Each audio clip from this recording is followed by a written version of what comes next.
Cowboys, couple in the NFL. The dad. There's some big dad's known to turn up too. Like, yeah, they got crazy on lock. Feel bad for Mama Gronk, I'll tell you that. I'm sure she's doing all right. Got 2 sons in the league.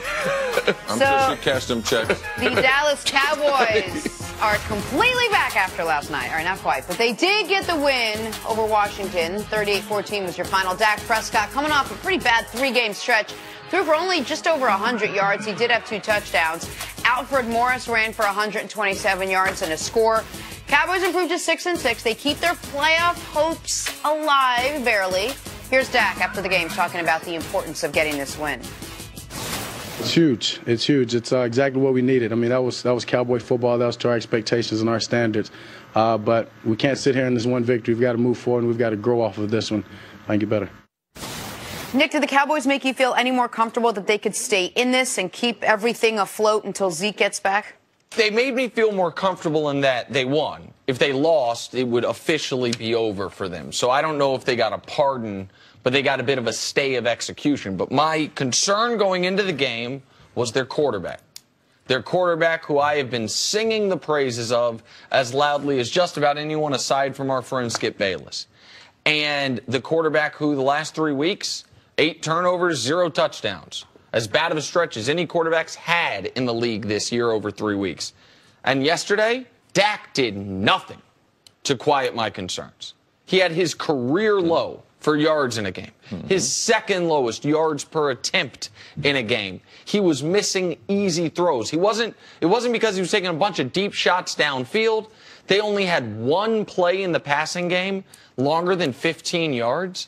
I didn't see enough from Dak, really anything from Dak, to where I would feel like, oh, okay, this offense can move the ball without Ezekiel Elliott. This was a special teams and turnovers and defense win for Dallas, not a Dak Prescott-led win for Dallas. I know they'll take the win no matter what, but it doesn't quiet my concerns. It's pretty simple, Jenna. No, he didn't get his mojo back. I mean, you can't get your mojo back being 11 of 22.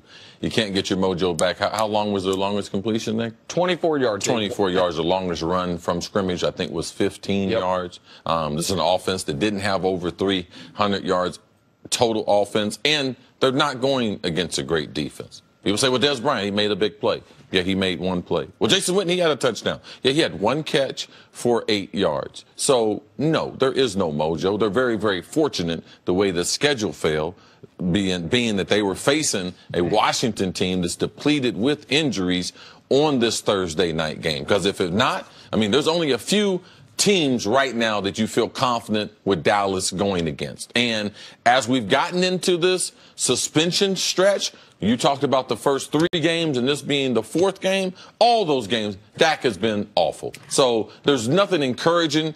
There's nothing encouraging about it besides that Dallas won the football game. Why? They had 118 yards, I think, in kickoff returns. They had 88 yards in punt returns. They dominated the field position. They dominated the turnovers. They dominated time of possession. So, no, as far as Dak, the rest of the team, they should feel very happy. Great. Dak is not waking up this morning feeling like, wow, that was a stellar performance that I had. Just to play devil's advocate for a second, is there anything to the fact that, yes, he knows he didn't play well, but he knows that he went out there and at the end of the day they won? Like, could it boost his confidence just enough whereby maybe the mojo comes back over the course of the next 2 or 3 days? It's certainly better than if he had played great and they lost. Because if he played great and they lost, their season's over.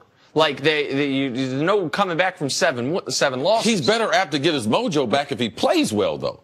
Like, I mean, you guys can sit here and say, oh, yeah, it's about winning and losing. But when you're playing bad, it's about me playing good.